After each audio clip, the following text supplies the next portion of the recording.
stops on the road trip. In the beginning. Hi, Into One. I'm Lorraine Fish, and I've known the Clinton clan for over 40 years, and I've always had a deep respect for their faith and love to serve others. In early 2010, Graham shared with me his desire to start a new church, and I said I would just come alongside and help him in any way we could. So in May of 2010, we went to a church planters conference sponsored by Vision Ministries in Waterloo. And then in June, we opened up our house, and on alternating Wednesday nights and Sunday afternoons, we had people come to pray with Graham, to hear his vision, and to have a Bible study. And my daughter took care of the kids. We had about 15 to 20 people during those weeks in June, July, and August. And then in the summer, my friends Sean and Haley Cuthill of the Jesus Network wanted to come along and support Graham.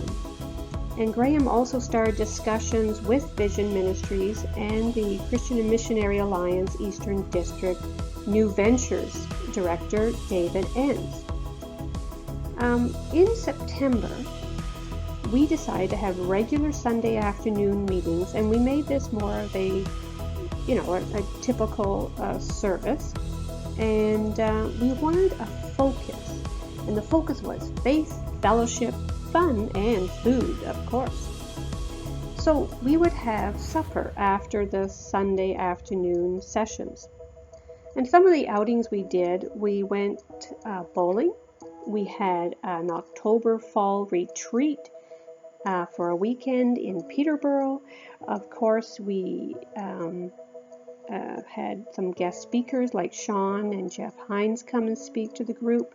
We also worked on a habitat build as a group one weekend, and we also helped the Jesus Network supply the Christmas hampers.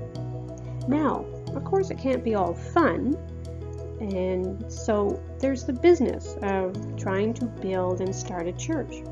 Graham was very creative. He created beautiful brochures about what was happening over a 2-month period, and it was very well organized. And each week he would create these beautiful sermon bulletins, and they were wonderful. He's so creative. But of course, we had to get going. So in September, Graham approached Darcy Keeler, Kevin Aid, and Mike Bowden to join with us as a board of directors. And I was the secretary and bookkeeper. And we opened a bank account to start paying Graham's expenses. Now the Jesus Network came along and agreed to be our charity venue so that all donations could go through Jesus Network so people could get tax receipts until we got our own charity number in 2011. In 2010, in November, the Christian and Missionary Alliance Eastern District officially recognized Into One Fellowship as a new venture, and that encouraged Graham greatly.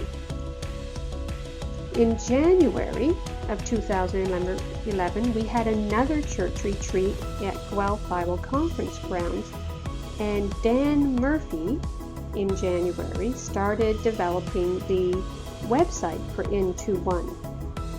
Meanwhile, Graham was considering where we could go from being an in-house church to a larger location that would be able to do more. And he started looking for locations in Stouffville and Markham. Meanwhile, the Keelers had moved to Stouffville, and so we started hosting the Sunday afternoon meetings. In February, we had a Valentine's party, of course, and a family sleigh ride. After much prayer and consideration, looking at financial costs, a place for a worship team, audio, visual, and availability, the board of directors and Graham chose the Lebovic Community Center in Stouffville as the place to move the church into for future growth. And I'm going to let someone else share what happened next. Thank you. Stops on the road trip. A part of our heritage